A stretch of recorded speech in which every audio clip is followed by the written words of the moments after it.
وَأَنفِقُوا خَيْرًا لِأَنفُسِكُمْ، اور خرچ کرو یہ تمہارے لیے بہتر ہے، اپنی بہتری کے لیے، اپنی بھلائی کے لیے خرچ کرو۔ راہ خدا میں خرچ کرنے سے مال گھٹتا نہیں ہے۔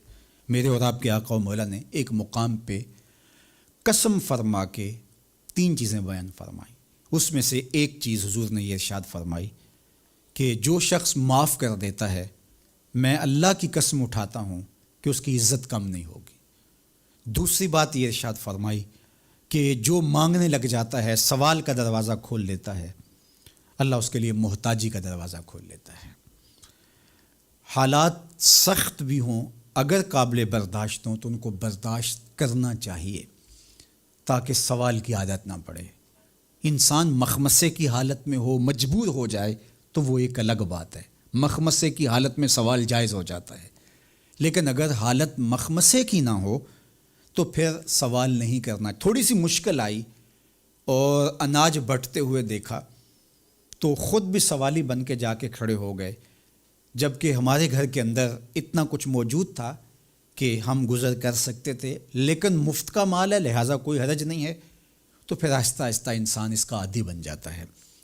اللہ اس وقت سے بچائے کہ ہم محتاج ہوں اور ہمیں عملاً اس جگہ پہ آنا پڑے، اللہ سب کو محفوظ فرمائے۔ لیکن اگر حالات کچھ تلخ بھی ہوں تو پھر بھی اگر آپ دیکھیں اپنے آپ کو کہ کیا ہم ایسی جگہ پہ تو نہیں ہیں کہ ہم سوال کرنے جائیں، تو باہر ایک ماحول دیکھ کر کے تو لپک پڑنا، تو اس سے آپ کی طبع کے اندر سوال کی عادت پیدا ہوگی۔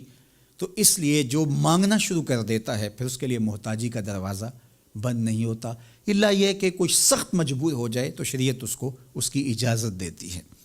تیسری بات میرے اور آپ کے آقا و مولا نے جو قسم کر کے کہی، ما نقص مال عبد من صدقہ، کہ صدقے سے بندے کا مال کم نہیں ہوتا۔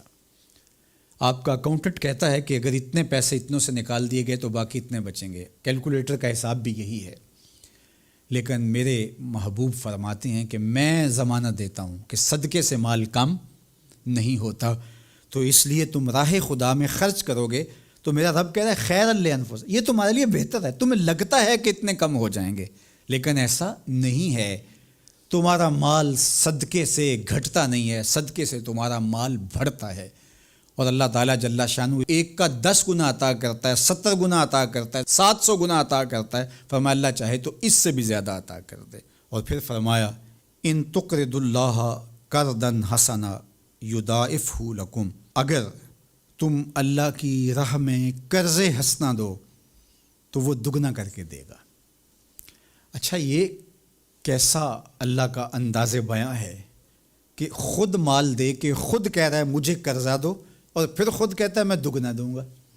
دیا ہوا کس نے ہے؟ اسی نے، اور کہتا ہے کہ جو میں نے تمہیں دیا ہے اس سے مجھے دو، اور میں پھر اس کو اپنے دیے ہوئے مال سے دیے گئے مال کو دگنا کر کے تمہیں لوٹاؤں گا۔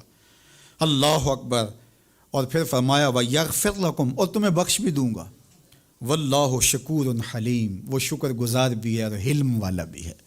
اللہ اکبر، وہ بردبار بھی ہے، وہ تمہارا شکر گزار بھی ہوگا، تمہیں دگنا کر کے بھی دے گا، تمہاری مغفرت بھی کر دے گا، اور تمہارے مال میں کمی بھی نہیں آنے دے گا، اور یہ بہتر بھی تمہارے لیے ہوگا۔ یہ تمہاری آزمائش تھی، تمہارا مال تمہیں دے کر تم سے مانگا، اور جس کے لیے مانگا اس کو اللہ ڈائریکٹ بھی تو دے سکتا تھا، لیکن کہا کہ اس کی آزمائش ہے کہ اس کو غربت کی بھٹی میں ڈالا گیا۔